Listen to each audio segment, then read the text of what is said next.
Hey, what's going on, guys? Omar here, broker and CEO of Alden Mortgage and Ome Realty. So we're going to do a mortgage rate update, and then also we're going to go ahead and talk about why you should be praying for 10, 15, 20% mortgage rates. What? Bro, what are you talking about, man? Why not for so much for sellers, but if you're a buyer in this market, why you should not have number one, FOMO. Number two, you should be so grateful that interest rates are going up, and you want them to go higher and higher. Pump the brakes on your side. Hope that interest rates keep going higher. I'm gonna tell you exactly why. And then also 2-1 buy downs. 2-1 buy downs, if you aren't in the mortgaging world and you haven't heard about 2-1 buy downs, I'm gonna explain to you why this is shit wrapped up in shit that is delivered to you in a plate full of shit.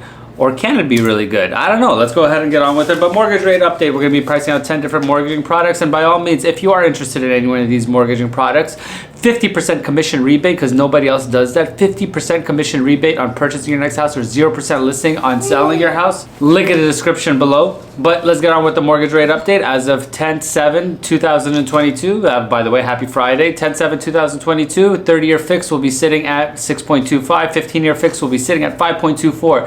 30-year high bounce will be sitting at 6.28%. DSCR loan, which is a loan product that are for people that are investment side of things who want to use the rental income that's coming in to go ahead and qualify themselves on the property. So that's where the debt is. The debt will be your principal, interest, tax, insurance, which will be covered under the rental. That's where we get the ratio in. So that'll be sitting at 8.50%. Bank statement loan will be sitting at 8.37%. FHA loan, 30-year fix will be sitting at 5.56%. 7/6 adjustable rate mortgage will be sitting at 6.18%. USDA 30-year fix will be sitting at 5.60%.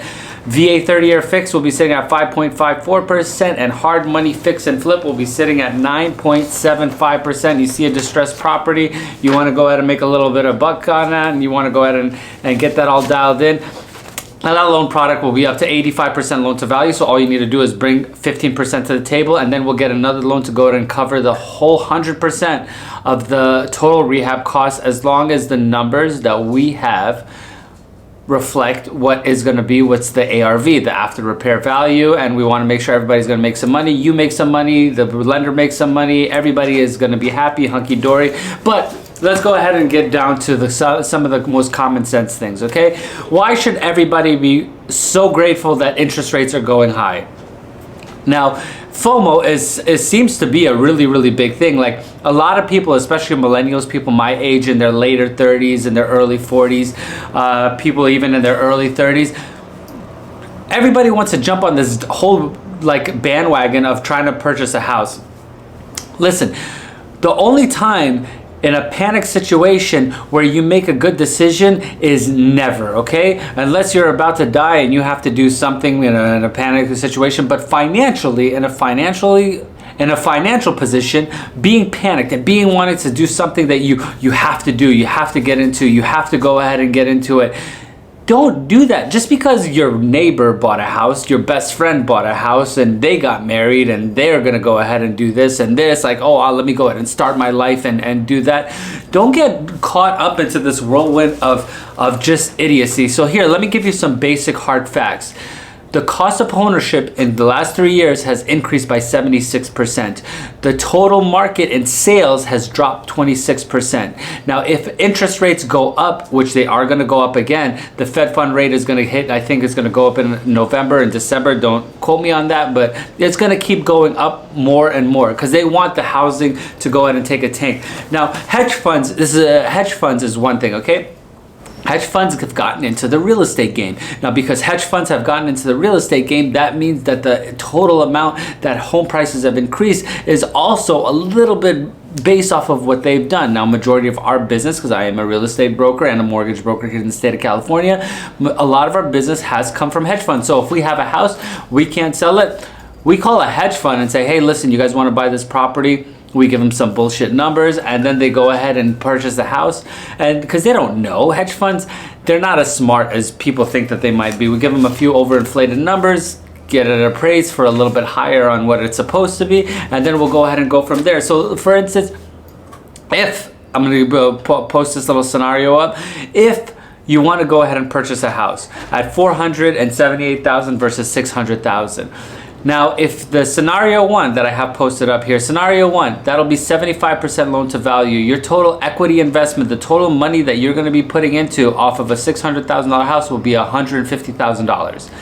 The gross rents, this is going to be mainly for investment, but gross rents will be $84,000 even on both sides. Expenses are going to be even on both sides. Give you a cap rate a little bit higher, but the total loan amount will have to be about $100,000 less at the 7.5% versus the 4.25% if you were going to go ahead and get the same property. Now, the only reason why I put that up there is because I want you to see the difference a house price has to be in order for it to make sense on both ends of the spectrum. Now, if you did that at 2.5%, or you had it at, a little bit of a, let's say 3% that it was just 3 years ago versus the 6, 7s that we're going into, and a lot of lenders are at the 7%, and we're even going to go into the higher 8%. But with higher mortgage rates, home prices are starting to slowly start decreasing. And if they do start decreasing, that means that these hedge funds that are holding these properties, so typically what they do is with hedge funds, they'll go ahead and buy a bunch of these properties, and this is what they've been doing. They usually hold it on for 5 to 10 years. That's what they're planning on doing. But as long as it doesn't show a negative asset on their books. Once it shows a negative asset for the books, if they're going to go ahead and get their whole portfolio appraised, if they want to go ahead and sell it to somebody else, and let's say they have $500 million in total real estate, if they have $500 million in total real estate holdings, but at the current appraised value it's 300, that's going to be a pretty tough sell to transfer it from one hedge fund to another hedge fund, isn't it? So what they'll end up doing is they're going to start liquidating slower and slower. Once they get to a certain threshold, which is typically between 10 and 15% drop in a portfolio, an asset holding, they're going to start dumping an asset holding. They're going to go ahead and start freaking out because they're not going to be able to resell unless they resell it at a loss. So you should be so grateful that you could go ahead and see these interest rates just skyrocketing, because this, and it already has started, okay? I benefit nothing from telling you that the real estate market takes a shit, because of course I put this out because I want to go ahead and promote my business, but whatever. It's not even about the business. It's about, should I give the information to you? Is it correct information? Now, with that being said, there's a bunch of loan programs that start trickling its way back into the whole entire spectrum of things. Number one is going to be 2-1 buy downs. Now, 2-1 buy downs, what's a 2-1 buy down? That is pretty much what's called an upfront cost to a lower interest rate.